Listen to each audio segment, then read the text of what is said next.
Assalamualaikum warahmatullahi wabarakatuh.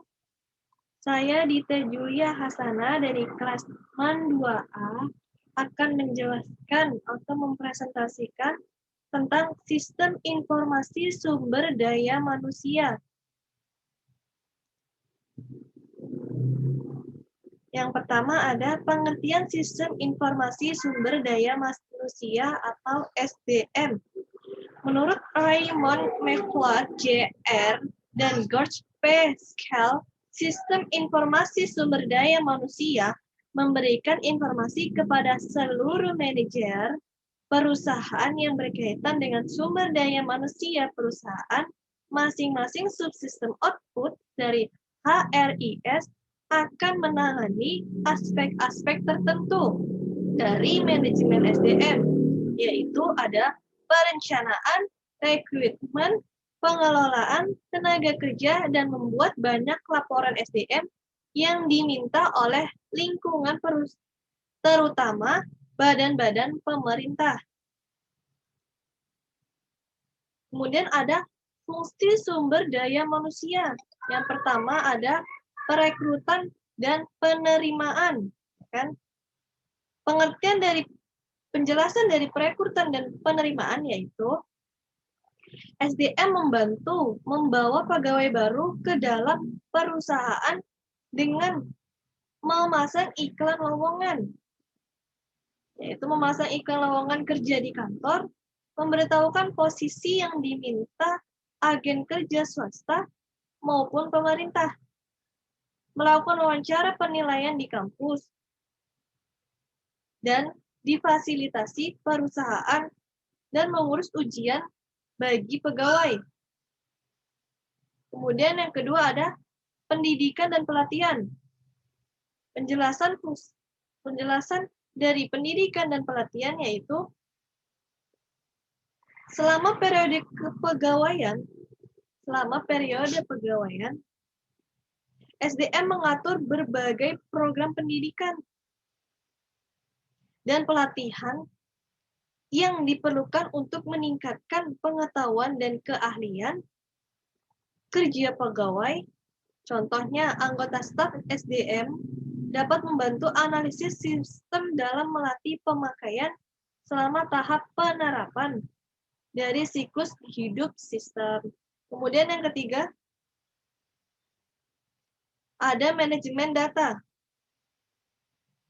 yaitu penjelasannya dari manajemen data, SDM menyimpan database yang berhubungan dengan pegawai dan memproses data tersebut untuk memenuhi kebutuhan informasi pemakai.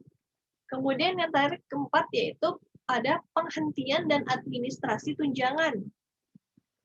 Penjelasannya, selama seseorang dipekerjakan oleh perusahaan, mereka menerima paket tunjangan seperti rumah sakit, asuransi dokter gigi, dan pembagian keuntungan yang semakin sulit administrasinya. Ketika pegawai berhenti dari pekerjaannya, SDM memproses kertas kerja yang diperlukan dan kadang melakukan wawancara keluar. Salah satu tujuan wawancara ini untuk belajar, ya kan? Untuk belajar bagaimana perusahaan dapat memberikan pelayanan yang lebih baik bagi pegawai di masa datang.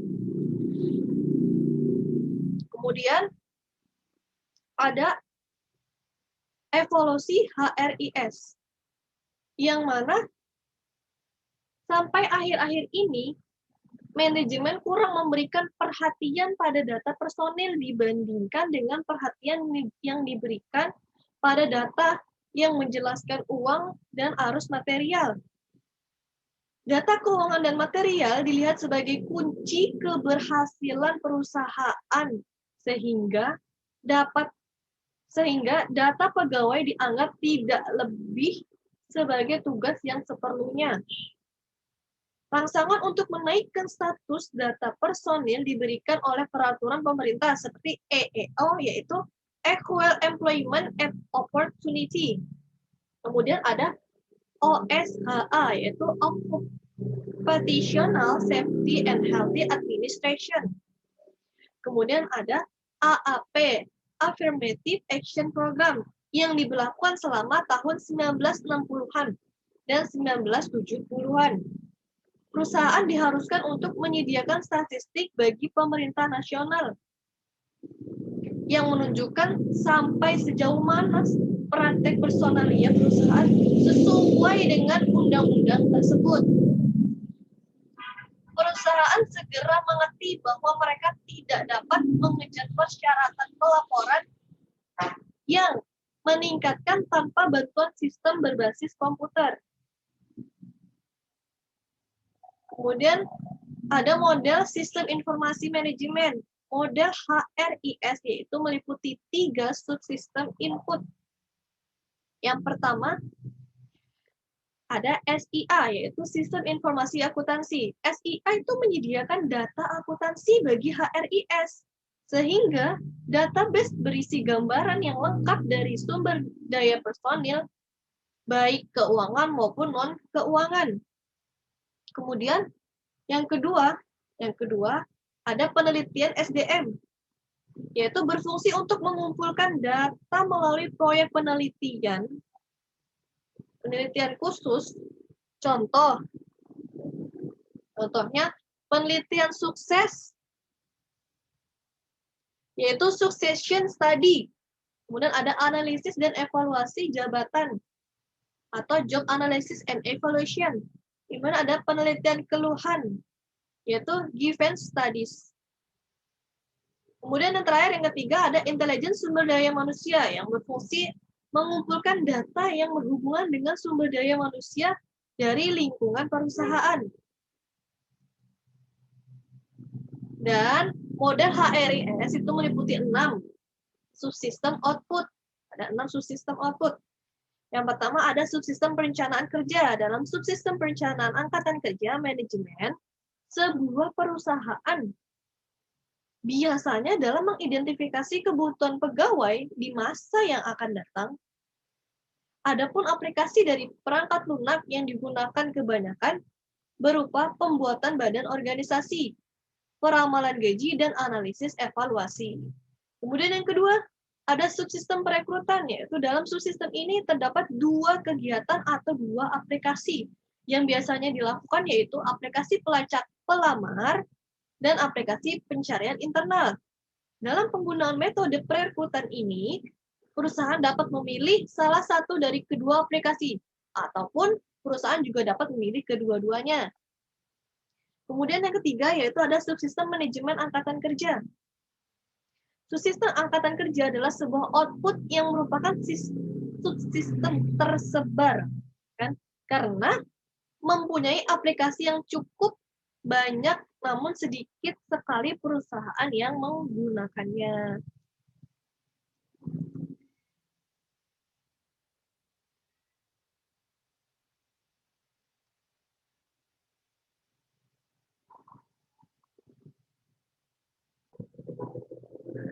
Kemudian yang keempat, Kemudian yang keempat ada subsistem tunjangan, yaitu subsistem kompensasi adalah subsistem aplikasi yang paling luas digunakan dalam perusahaan.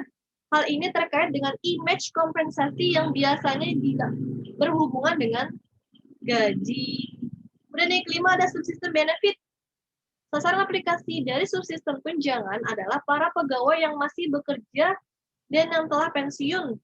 Berbagi aplikasi dalam ini umumnya sangat rumit dan sulit untuk dilakukan. Kemudian yang terakhir, yang keenam, ada subsistem pelapor lingkungan.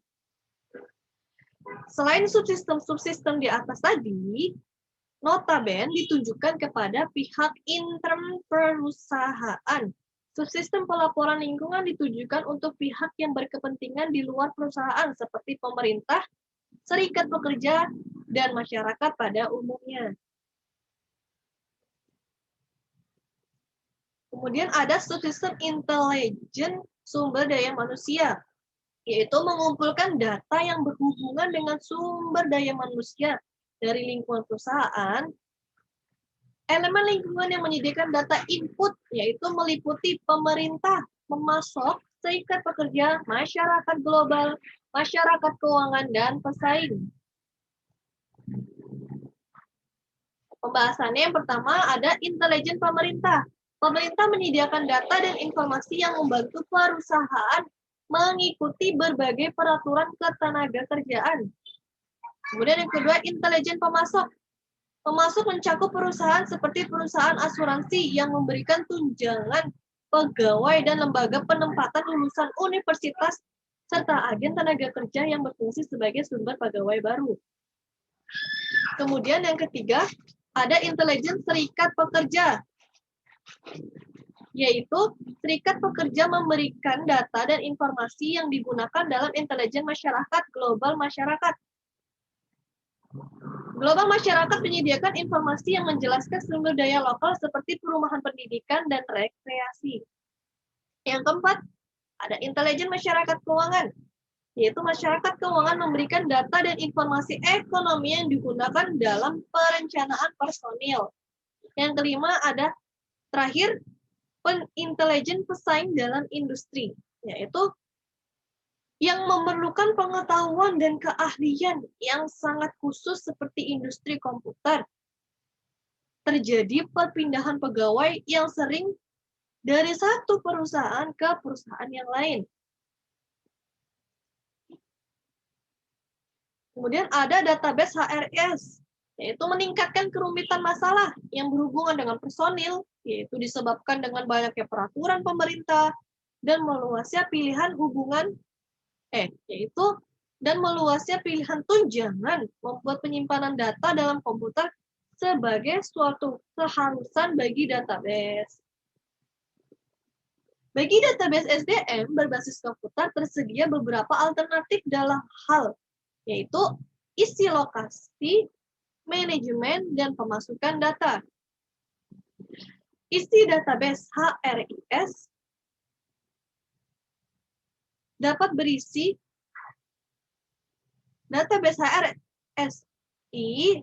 berisi data yang menjelaskan tidak hanya pegawai, tetapi juga organisasi dan perorangan di lingkungan perusahaan. Data pegawai di dalamnya terdapat data-data yang mengenai pegawai yang dapat berupa biodata, pegawai, kinerja, dan CV. Data non-pegawai di dalam data ini terdapat organisasi di lingkungan perusahaan seperti agen tenaga kerja, akademisi, dan universitas serikat pekerja, dan pemerintah. Kemudian ada lokasi database HRIS. Dalam perusahaan HRSP, sebagai besar database HRIS ditempatkan pada komputer sentral perusahaan. Tetapi, database yang lain itu berada di SDM pada definisi operasi lain dan di luar pusat pelayanan seperti gambar E3 tersebut ini ya, bisa dilihat. Kemudian menggambarkan popularitas relatif dan penempatan ini sering berlanjutnya kecenderungan end user computation organizational. Diperkirakan semakin banyak database yang berpindah dari lokasi sentral ke SDM. Memasukkan data. Data dimasukkan yaitu ke dalam database dan beberapa sumber menurut penelitian HRSP. Non-manager dalam SDM adalah sumber paling populer, yaitu 86,9% perusahaan. Kemudian diikuti oleh non-manager di luar SDM, yaitu 36,1%. Manajer dalam SDM, yaitu 30,8%. Dan manajer di luar SDM, yaitu 7,8%. Pemasukan data dari lingkungan relatif jarang dilaporkan, hanya oleh sekitar 24,2% perusahaan. Kemudian ada sedikit tentang sistem informasi sumber daya manusia bagi perguruan tinggi swasta, yaitu studi kasus Universitas Bina Dharma. Hasil dari penelitian tersebut, yaitu adanya SISDM ini dapat diperoleh beberapa keuntungan, diantaranya yang pertama, ada TU personalia, yaitu dibagi jadi dua, adanya proses penyimpanan data perekrutan yang meliputi proses pendataan pelamar, wawancara, dan psikologi secara komputerisasi. Kemudian adanya informasi tentang statistik dosen dan karyawan meliputi statistik berdasarkan pendidikan, jenis kelamin, golongan, jabatan akademik, program studi, ikatan kerja, dan status kondisi pekerja. Yang kedua ada dosen, yaitu bagi jadi dua lagi, dapat mengakomodir data-data pribadi dan data keluarga. Kemudian ada dapat mengakomodir data tridharma perguruan tinggi meliputi pendidikan, pengajaran, penelitian, pengabdian, dan unsur penunjang. Sehingga dapat dijadikan sebagai database dalam penyusunan. Kemudian antara yang ketiga, ada pimpinan, yaitu adanya informasi yang cepat tentang informasi riwayat dosen dan karyawan. Informasi terdapat penelitian dosen, informasi dosen yang memiliki sertifikat dosen, informasi dosen dan karyawan yang mengambil cuti, baik cuti tahunan, melahirkan, pernikahan, dan cuti studi. Kemudian kesimpulan hasil dari penelitian tersebut, itu berdasarkan hasil penelitian yang telah dilakukan, maka dapat disimpulkan yang pertama, sistem informasi sumber daya manusia ini sangat membantu perguruan tinggi swasta menampilkan informasi yang diinginkan dalam bidang akreditasi. Program studi dan institusi di standar 4 terkait statistik dan rekam jejak kinerja akademik dosen. Kemudian yang kedua ada sistem informasi ini dapat mengorganisir tata kelola dan tata laksana manajemen SDM, yaitu sumber daya manusia, serta dapat mendukung pengambilan keputusan dengan penyediaan informasi, yaitu melalui media teknologi informasi secara cepat, tepat, akurat, dan terintegrasi.